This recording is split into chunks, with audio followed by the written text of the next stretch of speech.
আমরা ভেবেছিলাম যে লালমনিরহাটে এসে থেকে আমরা সেই শেখ হাসিনার উন্নয়ন কিছুটা হলেও দেখতে পারবো, কিন্তু দুঃখের বিষয় আমরা দেখেছি যে লালমনিরহাটের অবস্থা তেমন কোনো পরিবর্তন হয় নাই। রাজা যায় রাজা আসে, কিন্তু লালমনিরহাটের মানুষের ভাগ্যের পরিবর্তন হয় না। মনে করি 24-এর গণ অভ্যুত্থান আমাদেরকে শিক্ষা দিয়েছে যে তরুণরা যদি রাজপথে নামে, সাধারণ মানুষ যদি রাজপথে নামে, ইনশাল্লাহ সবকিছুই আদায় করা সম্ভব। সেই আদায়ের লক্ষ্যেই জাতীয় নাগরিক পার্টি গঠিত হয়েছে।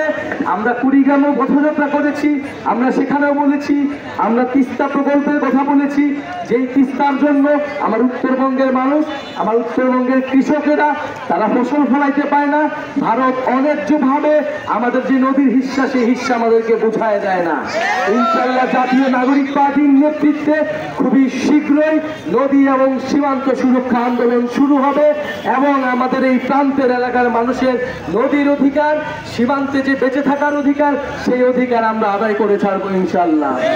প্রিয় বন্ধুগণ, আমরা লালমনিরহাট সহ এই উত্তরবঙ্গের সব অঞ্চলে যে আঞ্চলিক বৈষম্য, অর্থনৈতিক বৈষম্য, এখানকার শিক্ষা, স্বাস্থ্য এবং কাজের অধিকার আমরা নিশ্চিত করতে চাই। যোগাযোগ ব্যবস্থা থেকে শুরু করে তথ্য প্রযুক্তি, আজকে পুরো দুনিয়া চলে তথ্য প্রযুক্তি দিয়ে, ইন্টারনেট দিয়ে। আমরা সেই তরুণ প্রজন্মের জন্য তথ্য প্রযুক্তি এবং কর্মসংস্থান নিশ্চিত করতে চাই।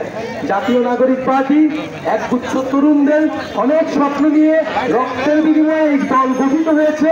আমাদের দল গঠনের কোনো দরকার ছিল না, প্রয়োজন ছিল না। সময়ের প্রয়োজনে, বাংলাদেশের মানুষের আহ্বানে এবং এত এত শহীদের রক্তের যে আত্মত্যাগ, সেটার ঋণ শোধ করতে আমাদেরকে এই দল গঠন করতে হয়েছে, যাতে আপনারাও বিকল্প নেতৃত্ব পান, আপনারাও একটা বিকল্প বেছে নিতে পারেন। এখন আপনাদের প্রতি আমাদের আহ্বান থাকবে, অনুরোধ থাকবে যে আমাদেরকে সহায়তা করুন, আমাদেরকে সহযোগিতা করুন। বাংলাদেশের তরুণরা যে নতুন স্বপ্ন নিয়ে, নতুন সংস্কৃতি নিয়ে বাংলাদেশকে এগিয়ে নিয়ে যেতে যাচ্ছে, লালমনিরহাটকে এগিয়ে নিয়ে যেতে চাচ্ছে, সেই লড়াই আপনারা আমরা একসাথে থাকবো। এবং আগামীর বাংলাদেশে আমরা বলেছি যে বিচার সংস্কার এবং নতুন সংবিধানের মধ্য দিয়ে যেতে হবে। কেবল একতরফা নির্বাচন করা হলে, কোনো ধরনের সংস্কার না হলে আমরা জাতীয় নাগরিক পার্টি সেই নির্বাচনে অংশগ্রহণ করব না এবং সেই নির্বাচন জনগণের নির্বাচন হবে না। নির্বাচন করতে হলে মৌলিক সংস্কারের জন্য যে কার্যক্রম চলছে, জুলাই সনদ এই মাসে হওয়ার কথা, সেই সনদ আদায় করার জন্য আমরা রাজপথে নেমেছি। জুলাইয়ের ঘোষণাপত্র, নতুন সংবিধান এবং যেই শেখ হাসিনা এবং ফ্যাসিস্ট আওয়ামী লীগরা গত 16 বছর আমাদের অধিকার হরণ করেছে, খুন করেছে, তার বিচার নিশ্চিত করতে হবে।